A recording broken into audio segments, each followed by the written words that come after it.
आज इस वीडियो में बात करेंगे सिक्कों से रिलेटेड, क्योंकि पीसीएस, अपर पीसीएस जितने भी फॉर्म आए हुए हैं उत्तराखंड में, उसके लिए टॉपिक बहुत इंपॉर्टेंट है और यहाँ से 1 नंबर आपका कंफर्म है। तो बात करेंगे कि कैसे मिट्टी के सिक्कों से लेकर आज के रुपए तक हम पहुँचे। तो हम बात करते हैं कि मिट्टी के सिक्कों से लेकर आज के रुपए तक हम कैसे पहुँचे।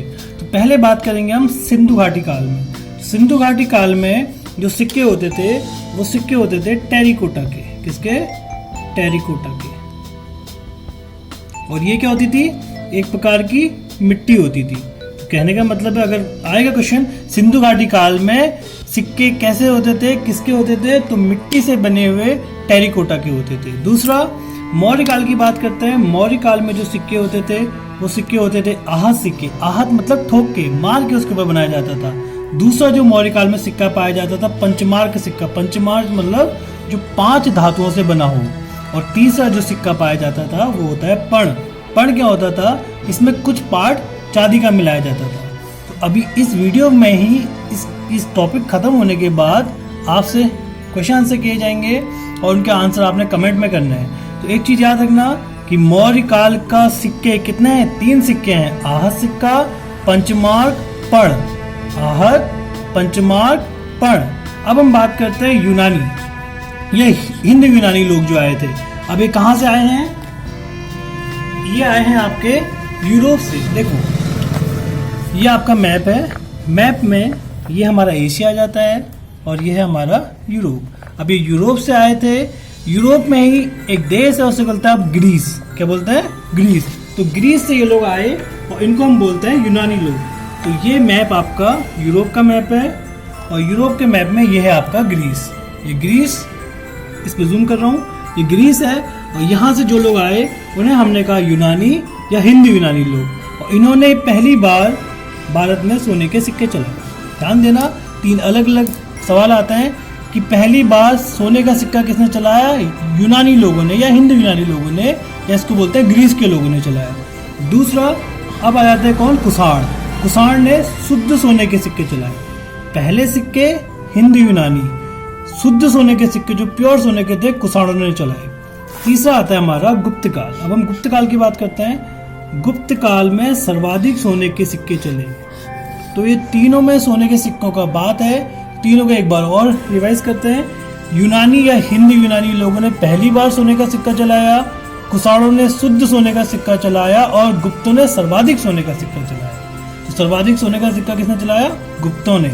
और गुप्त के ही काल में अब सोने का जब सिक्का बहुत चल रहा है तो उसका कुछ साइड इफेक्ट भी होगा। क्या हुआ? लोगों ने अशुद्ध सोने के सिक्के बनाना शुरू कर दिया। तो आएगा कि अशुद्ध सोने का सिक्का किसने बनाया, किस काल में बनाया? स्कंद गुप्त के जब टाइम पीरियड था उस समय बनाए। फिर हम बात करते हैं गुप्त काल में ही चांदी का भी सिक्का बनाया है। किसके काल में? चंद्रगुप्त सेकंड के काल में। फिर आएगा कि मयूर सिक्का। मयूर सिक्का भी गुप्त काल से संबंधित है और ये समुद्रगुप्त के काल की बात है। और आएगा कौड़ी। कौड़ी क्या होता है? समुद्र में मिलता है एक प्रकार का जीव, उसके ऊपर का खोल होता है। वो भी कहाँ चला? वो भी गुप्त काल में चला। तो गुप्त काल से कितना?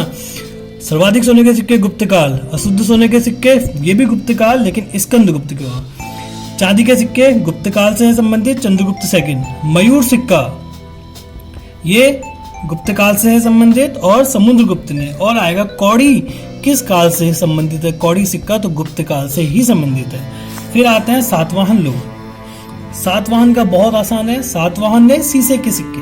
तो शीशे के सिक्के किस काल में चले? सातवाहन काल में चले। तो शीशे के सिक्के सातवाहन काल में। अब बात करते हैं हुमायूं की।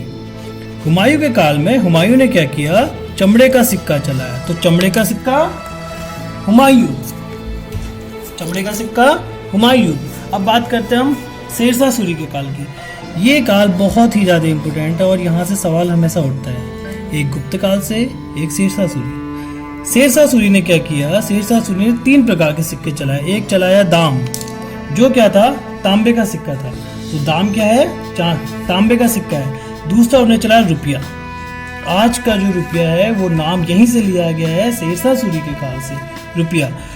रुपया था चांदी का सिक्का। दाम तांबे का सिक्का, रुपया, चांदी का सिक्का और असरफी। असरफी आप लोगों ने देखा होगा, सुना होगा, नाम सुना होगा, सोने का सिक्का होता है। तो जो दाम होता था आम जनता के लिए, गरीबों के लिए, और जो रुपया होता था, जिसमें जो चांदी का सिक्का है वो मध्यम वर्ग, मिडिल क्लास के लिए, और जो असरफी होती थी सोने का सिक्का वो रिच पीपुल मतलब सेठ लोगों के लिए होता था। लेकिन एक बात यहाँ आप समझिए कि शेरशाह सूरी के काल में क्या था, सोने का सिक्के को असरफी तो कहते थे, बट लेकिन इसका प्रचलन उतना नहीं था क्योंकि रिच लोग कम होते हैं। चांदी का भी उतना प्रचलन नहीं था। प्रचलन किसका था, दाम का, क्योंकि गरीब जनता, आम जनता ज्यादा होती है। तो ये नोट करके आप लिखेंगे, जब सूरी ने जो रुपया चलाया उस समय प्रचलन था किसका, प्रचलन था दाम का। रुपया चलाया लेकिन वो मध्यम वर्ग के लिए था, लेकिन उसमें सबसे ज्यादा क्या चलता था, दाम चलता था। टॉपिक खत्म होने के बाद आपके लिए क्वेश्चन सीरीज है और इनके आंसर आप कमेंट में देंगे अगर समझ में आया तो, ठीक है। देखता हूँ किसे कितना समझ में आता है और पांचों के पांच का आंसर कौन देता है, ठीक है। पहला क्वेश्चन है, मौर्यकालीन पर्ण क्या था। मौर्यकालीन पर्ण क्या था। भारत में शुद्ध सोने का सिक्का किसकी देन है, या देन है किसकी, गुप्तों की, कुषाणों की, सातवाहन की या शेरशाह सूरी की। मयूर सिक्का, मयूर सिक्का किस वंश से संबंधित और किसने चलाया था, मौर्य ने चलाया था चंद्रगुप्त मौर्य के समय, सातवाहन ने चलाया था सिमुक ने, गुप्त काल में चंद्रगुप्त सेकंड से संबंधित है या गुप्त काल में समुद्रगुप्त से संबंधित है। अगला क्वेश्चन, शीशे के सिक्के किस काल में चले। तो शीशे के सिक्के सातवाहन में चले, यूनानी में चले, या गुप्तों ने चलाए या शेरशाह सूरी ने चलाए। और आज का लास्ट क्वेश्चन है, सर्वाधिक सोने के सिक्के किसने चलाए। सर्वाधिक सोने के सिक्के किसने चलाए, हिंदू यूनानी ने चलाए, कुषाण ने चलाए या शेरशाह सूरी। यहाँ पे सूरी लिखा है तो शेरशाह सूरी वही है, या गुप्तों ने चलाए। थैंक यू, और अच्छे से पढ़ें और कोई भी एग्जाम हो ध्यान से पढ़ें और अच्छे से क्रैक करके आए। धन्यवाद।